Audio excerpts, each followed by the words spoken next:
maxay dadka Soomaaliyeed isku necab yihiin marka loo eego shisheeyaha? Marka shisheeye meesha yimaado, bulshada Soomaaliyeed noocay doontaba ha ahaatee, intooda badan boqolkiiba 99 maxay isku necab yihiin? Assalaamu calaykum waraxmatullaahi wabarakaatuh. Soo dhawaada saaxiibayaal bahdeena meeshaan aan ku saaxiibnay oo masaakiinkeena Abwaan Hilaac ah. Halka iga daawanaysaan waa channelkeena Abwaan Hilaac. Subscribe noo saar saaxiibayaal. 3,000 wax yar nooga dhiman, 3,000 ugu tuura. maanta waxaan ka hadli doonaa arrin ugu aad iyo aad marka aad ugu fiirsato Soomaalida ka yaabinaysa. Bulshada Soomaaliyeed ama siyaasi ha noqoto, ama bulshada caadiga ah ha noqoto, ama ciidan ha noqoto, ama cid kale ha noqoto, boqolkiiba 99 aan dhihi karaa waxaa jira hal dhib oo ay ka siman yihiin. Dhibka ay ka siman yihiin waxa waaye shisheeye jacayl iyo Soomaali nacayb. maantay markaan siyaasadda ka soo bilaabo oo ah ta ugu adag ee Soomaalidu isku diidan tahay oo waxa dhib nagu haysta maantay na gelisay u fiirso. maantay hadda jamhuuriyadda maanta xorta ee Soomaaliya loo yaqaano waxaa ka jira ilaa iyo 7 maamul oo kala bedelan. 7daas maamul madaxweynaha maantay ka ah jamhuuriyaddaas madaxweynaha ka ah 7daas maamul ma tegi karo. tusaalaha u fiican bal fiir Hargeysa ma tegi karo, Garowe ma tegi karo, Ilaahay kuma diidee Kismaayo ma tegi karo. maanta laakiinse iska dhaaf madaxa askariga maaragtay cadaanka ah oo hadduu doono xataa sirdoonka haddaba dhilafka dalka inuu ka qaado raba hal saac gudaheed uu isku mari karaa. ayag dhan hal saac gudaheed isku mari karaa ilaa iyo Soomaali galbeed, ilaa iyo Jabuuti, ilaa iyo Baaklaado, Gaarisa iyo Mandheera uu isku mari karaa hal saac gudaheed ayadoo hal qof uu ka celiyay isu jirin, oo hal qof oo u diiday uu si joogin, qof oo gol in loo diidayna uu saban jirin xataaba, oo madax iyo majaba ay caleemo qoyan ku soo dhaweynayaan soo dhow leeyo aad moodeen aabaheed iyo aabahood iyo hooyadood ay yimaadeen. qof Soomaalihi ha isku dayo inuu tago qoryo iyo balaayo inta lala soo wada baxaa 20 wiil iyo 30 wiil oo Soomaaliya la dilaa oo iska soo horjeeda wax ay isku haystaan la aqoon siyaasad iyo qoran isku haysta. iska daabal madax mas'uul iyo qof ahne askariga xuna cadaanka ah daba dhilafkaana waa loo ogoliyay meel walba inuu tago. halkaasi horta mid inaga maray ka soo gudubtaas oo marka ayagu ay rabaan xataa ay ismari waayaan shisheeye u yeertaan si u dhexdhexaad war walaalka haddaad fahmi weyday oo la heshii weyday oo adigii aad isla dhalateen is afgara weydeen macadow iyo shisheeye in ka dhex faa'iidaysan raba inta ugu xataa waxaa leedahay walaalkay kaala iga qabo. adduunka Ilaahay nasiib darro ka weyn ma way jirtaba. walaalkay kaala heshiisii ama kaala iga qabo ama kaala iga xigso dee uu intuu rabay uu ka dhex faa'iidaysanayaa ilaa suudan in kama lahan kale ay ka gudba taas. waxaa way maanta bulshada maanta waxaa u fiirsataa aan ka bilaabo dhalinyarada Soomaaliyeed, gabdhaha Soomaaliyeed maantay meeshii hadda baraha bulshada lagu wada jiraa tusaale ahaan ka soo qaad taasna qof walba Soomaaliya waa ogyahay balse waa lagu baraarugsanayn. hababkan aadka hadda loo isticmaala NTV iyo wala soo wada gala qaara diinta nimayahu yaa laga tagay muslim aan sheegaynayna haddana waxaa arkay kuwa wada qaawan oo haddana abkii ku jira. qof Soomaaliya u soo galaya waa la naxawa waa laga baxaa. ka Soomaaliya ma ka cabsanay mise Ilaahay ka cabsanay. hadduu mid cadaan ay soo galana baa kale yiraahdo waa loo istaagaa sarna loo saaraa sidii aan sheegay siyaasadii oo kale. hadduu yiraahdo guuraan ka rabaana kaba sii daranba waxaa laga yaabaa hadduu yiraahdo $10 xataa meherkaaga dhigaa inay haya tiraahdo wiil Soomaaliya booskaas markuu baraawe. hadduu wiil Soomaaliya isku dayo booskaasna si walba u jecel yahay xataa waxaa leeyahay 100 gram dahab looga bilaabo 500 gram dahab keen intii la keen 500 gram dahab ayadu waa ogtahay in hooyada xataa lagu mehersan sababtoo ah qofka muslimka meherka sababta loo yiri muslimiinta dhexdeeda markii la joogo maadaama dadka loo sameeyo isugu dhicin muslimiinta dhexdeeda markii la joogo markii la leeyahay meherka ka u yaraa u qiimo badan ama u baraka badan waa sidaas in isku naxariistaan baa loogu talagalay. ka soo gudub gabadhu waxay horta xaq u leedahay waxaa ka jira meherkeeda oo ay ayadu u madax bannaan tahay looma diidan inay wax rabto sheegato balse dhib jira wuxuu yahay kii walaalka ah ee kula dhashay ee kugu afka ah ee kugu diinta ah marka iska fiiriyo xaggiisa iska riixdo ka shisheeyaha ee cadaanka ah wax uu soo kordhay ama Afrikaan kala wax kugu soo kordhay saaran mooyee uusan jirin ayay iska raacayaan.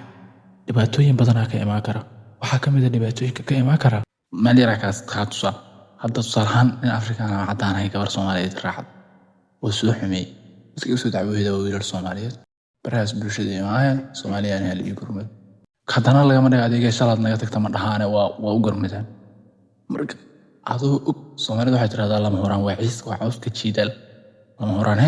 waa cawska jiidaal adoo marka og inay lama huraanka yihiin sababta aad qof xun oo bishii kaa tagay aad ugu gadanaysan waxay tahay qalad kalena wuu jiraa. gabdho Soomaaliyeed waxaa arkay ku dhahayeen gaalahan guursanaa oo waxaan u guursanaa inaan soo muslimiyo nin gaala gabar muslim hataa meherba kuuguma dhace maxaa anaa kula jiifanay meherba kuuguma dhaco meher iskuma keen qabto qof aan islaam ahayn oo haddana nin ah hadna gabar muslimada aad tahay meherba kuuma qabto. marka diinta islaamka ayaa lagu ciyaarin wixii aad isugu tagtaane waa xaaraan hadda waa loogyahay waxa uu ilaahay jideynteeda ka dhiga ama abaalmarinteeda fahanteen. ragga unbaa loo ogol yahay yacni wiil muslima unbaa loo ogol yahay gabar yacni aan muslim ahayn inuu guursado adeegyada meher wuu dhacaa balse gabar muslim ah uguma dhaco qof aan muslim ahayn. marka taasa dadkeena u sheegaa oo ku baraarujiyaa raba. marka waxaa la yaabaa siyaasad kaliya markii laga soo tago xataa bulsho ahaan waan dheeraarogan weliba haddeer cadaankaas iyo waxaas markii shisheeyaa laga hadlo wiilasha roon oo sababtoo ah intooda badan yacni maadaamay ayagu ay yacni qofka ay dooranayaan kuwa qurbaha jira iska dhaaf qaarkood xataa qoyska inta u degan oo sanad maqnaadaane soo aadana imaadaan oo xaafadda Soomaaliya u deganeed u imaadaan daraaddeed. marka horta wiilasha ayaga 99% gabdhaha Soomaaliyeed inay yacni guursadaan ay jecel yihiin balse dumarkii 99% ama 100% xataa shisheeyahaas ay ka helaan shaqadoodu waa intaas haddana ha ka helaan ma xumee oo adduunka xataa waa is guursadaaye maxay uga helaan wiil Soomaaliyeed markay tahan hawadaas la joogaa markii shisheeya ay tahan dhulka la joogaa yacni aan gabar aflagaadeema wiilna aflagaadeema balse waaqaca dhabta ah ee jiraan ka hadla waxaa jira oo bulshada Soomaaliyeed dhexdeeda ka jira oo qaldanna inaan iftiimiyo waa waxa meeshan u joogaba. marka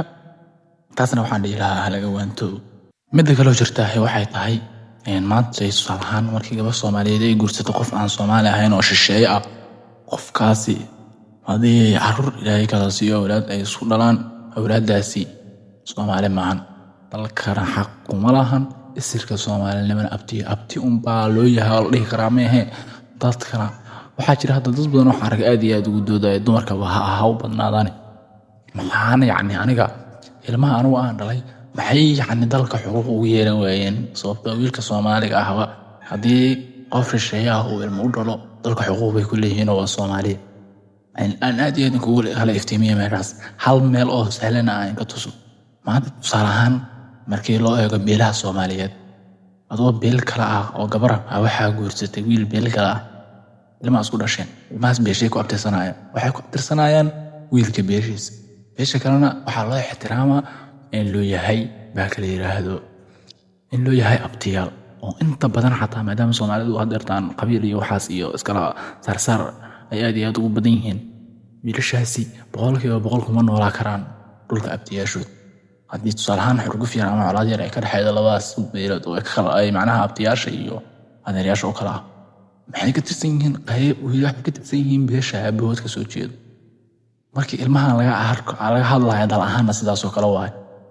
gabar walba Soomaaliyeed ninka ay guursato dalkiisa ay carruurtaas muwaadiniin dhaba ka yihiin Soomaaliyana wax ay muwaadiniin ka yihiin maaha sababtoo ah ma u baahna anaga isir shisheeye sababtoo ah anaga Soomaali ahayn ismeel marila oo isxalila oo meel aan isgeena la oo maalin walba qof yaqaan ku jirta faan qof hadda maanta shisheeyana abtinimo iyo waxaas xagga iska dhig qof maanta shisheeyaha u dhashana dee hadee basaara mooye wax wanaag nagu soo kordhi maayo sababtoo ah waydiis bashala markii ninkan dooranaysay carruur wiil Soomaaliyeed oo doorat asaguna dee hadee wax uu nagu soo kordhinaya ma jirin oo aan qasaara ka ahayn. marka qodobkaas kale asna aad la isugu haystay iftiimintiisu waa taasaha marka Soomaalida marka aad iyo aad u eegtid waxa la yaabo waa dadka mid kale dadka faalooyinka dhibta commentiyadaas u taqaaneen dad Soomaali oo waxa arkaysa calanka Canada calanka Mareykanku calanka UK uu saaran yahay way ugu saaran yahay qalbiga ka dhoofsan yihiin qalbiga waxay ka joogaan xagga inay aadaan micnaha jecel yihiin dad maanta laba eray oo Soomaali aan faxayda asoo xariiqadana كوميديانتا lagu soo galaa lagu caaya wayse ka aflagaadeeya macna ma laha taas oo qof shakhsiyadiisa u gafa iska dhaaf asaasiga dambi ka kala yareemahane waxba ku muusan dhibin kii waxa ku soo haray dad dhan oo sharaf loo shaqeeyo sariif bale ay ama qoomiyad ha noqdaan Soomaaliyeed ha caayo ama beelo gooni ha noqdaan qof uu baaglaado ugu tabarraacay asaguna sidoo kale dambi ka tiran weyn oo sitaaba marka dadkaasna waxaan ku baraarujin lahaa cid wax u dhibeeyeen ma lahan balse naftiina kaliya wax u dhibeeyeen ka waantooba 2 mitir in la geli maayo qalbiga dhoofka iyo qabiilka difaaciyeena fahanteen marka taasna aad iyo aad dadka ugu baraarujinaa waxa ay soo hartay qolada calaamada qabiilada profiilada inta saarta dadka Soomaaliyeed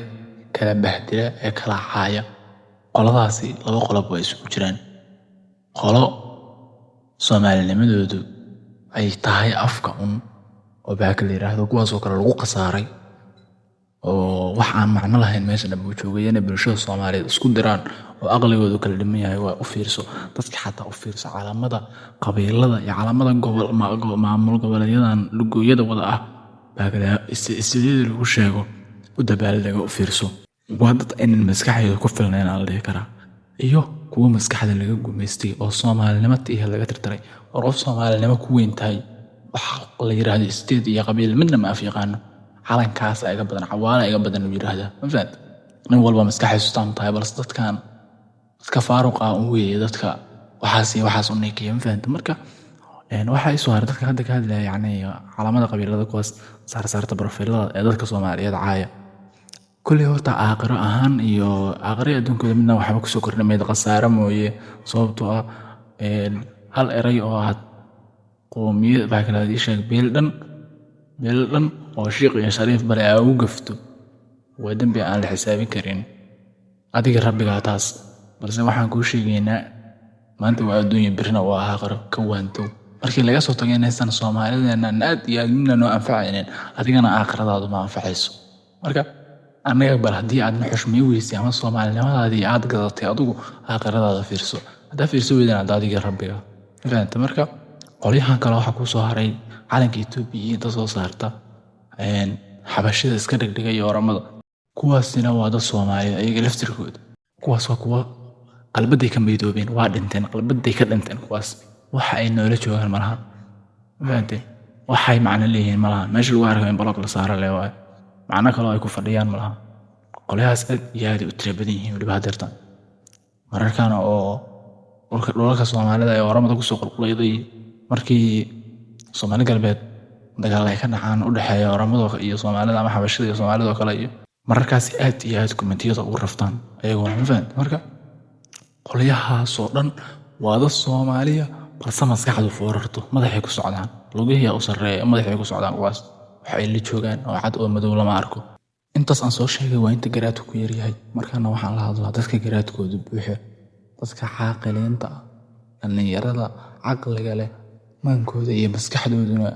ay ka weyn tahay in ay reer hebel iyo qashin iyo qabiil iyo qabyaalad ay ku meereystaan dadka hankoodu reer hebel ka dhaafay dadka horumaray baan la hadlayaa dhalinyaro dalkeenan maantay iyo dadkeenan annagu haddii aanan daba qaban cid daba qabanaysaa ma jirto aabayaasheen iyo awoowayaasheen dhulkan waa soo ilaaliyeen waa u soo dagaalameen waa u soo dhinteen asagoo nadiif ama meel wacan joogo ayna soo gaarsiiyeen annaga ka tali karna mustaqbalka dalkeena ilmaheena haddii aan u geynayno dal 30 dowladood oo ka isdiidan ay ka dhisan tahay 30 dowlad isku sheeg dowladii aan dhigana 30 dowlad isku sheeg oo isdiidan ay ka dhisan tahay oo meel walba cadow ka cunayo oo meel walba cadow ka qabsaday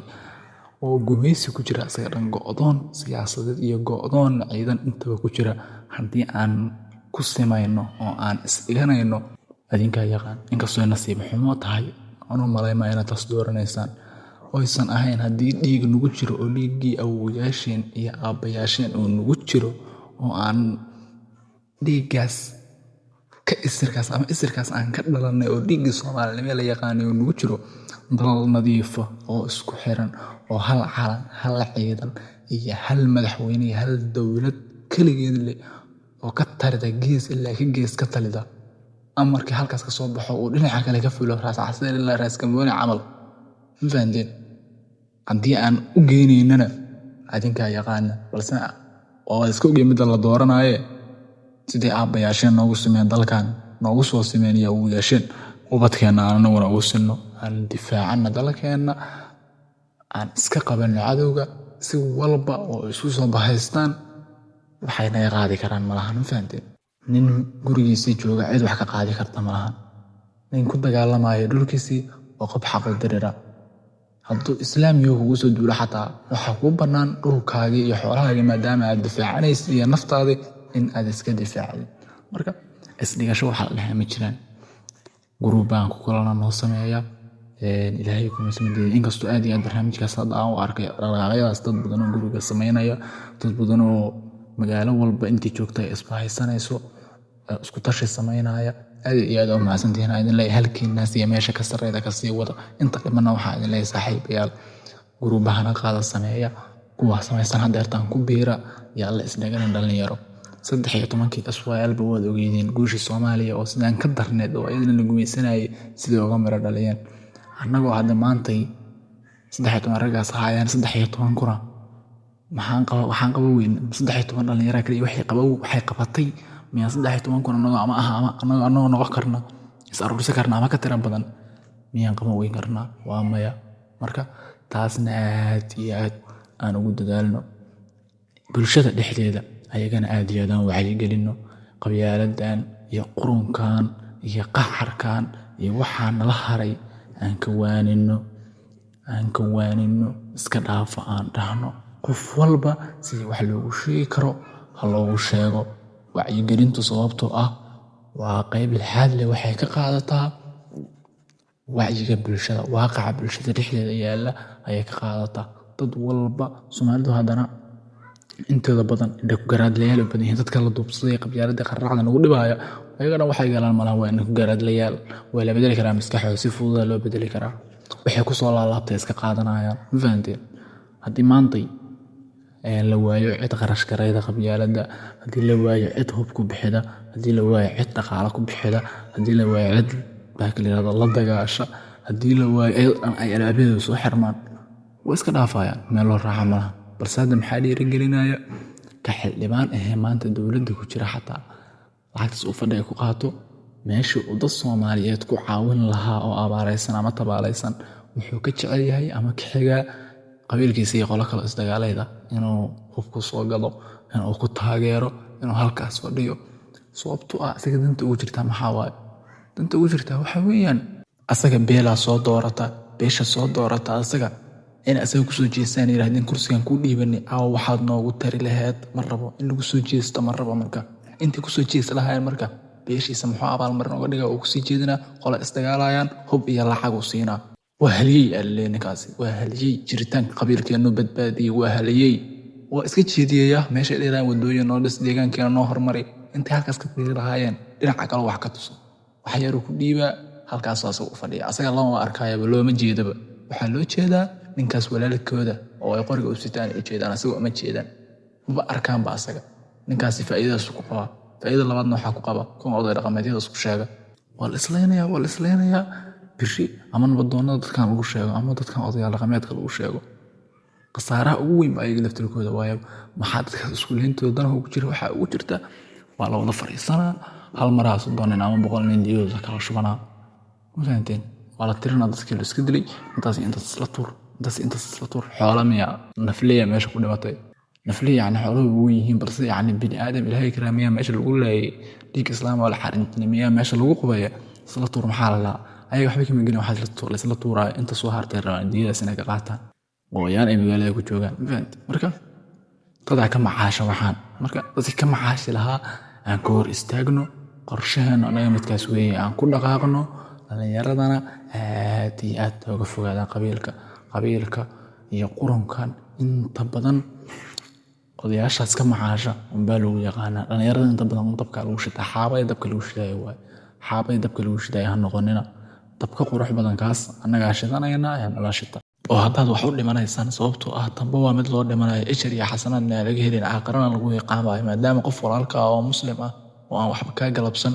aad dilaysid aadna u dilaysid oday inuu kaa macaashay daraaddeed adiguna aadan ogeyn dabkii lagu shidanaya xaabadii dabka lagu xaaraya lagu shidanaya ayaa tahay xaabadaas khasaare qabta iyada waa la gubay laakiin dadku faa'iiday ku qabaan ku shirtay dabko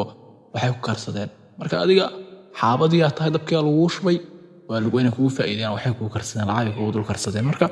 taas intay dhici lahayd maadaama dhimasho mar walba lama huraan ay tahay diyaarna aanu wadanahay dalkeena aanu dhimanno gobonnimada aanu dhimanno haliyey inta qabiil laba maalin ku yiraahdeen waxa kala aad qabriga lagu iloobi lahaa haliyey qaran noqo aakhira iyo adduunba dalkaaga iyo dadkaaga iyo diintaada faa'iido u soo jiid aakhiradaada ka fakar adduunkaagana ka fakar ma fahanteen marka dhalinyaro inta xaabadaas noqon lahaydeen dalkiina xaabo u noqdo intaad qabiil iyo qurun iyo oday inuu inka dul faa'iido oo lacag inku dul sameeyo aad baa kala xaabo u noqon lahaydeen dalkiina xaabo u noqdo dalkeena xaabo u baahan dalkeena u baahan cid u dhimata dalkeena u baahan cid u dadaasha dalkeena u baahan cid xoreysa dalkeena u baahan cid baa kala yiraahdo calankiisa kor u qaada dalkeena u baahan ubax u soo baxa oo maanta badbaadiya marka wax walba inta xagga iska dhigno diinta inta aan ka ahayn aan ka hormarino Soomaalinimada wax walba inta xagga iska dhigno diinta islaamka inta aan ka ahayn aan ka hormarino Soomaalinimada wax walba ayada ah Soomaalinimo wax walba qabiil iyo qurun iyo xagga iga dhig waxa uu macno leeyahay ama uu ku fadhiyo malahan hadduu faa'iido leeyahay 40 sano aan dowlad la'aan ahayn oo qabiil isku daba joognay bal ma wax ka faa'iido ma ka soo xarayno 40 kaas 4 sano kaliya oo kamida haddaan dowladnimo wada dhaqaaq lahayn qabiilna xagga ku tiiri lahayn mal hore faa'iidayn asaageena dhaafi lahayn marka dhalinyaro dhammaanteen ballanteenu waa Soomaalinimada muuqaalkeena halkaas ayuu ku egyahay inta aan ku kulmi doono muuqaalkan la mid ah wassalaamu calaykum waraxmatullaahi wabarakaatuh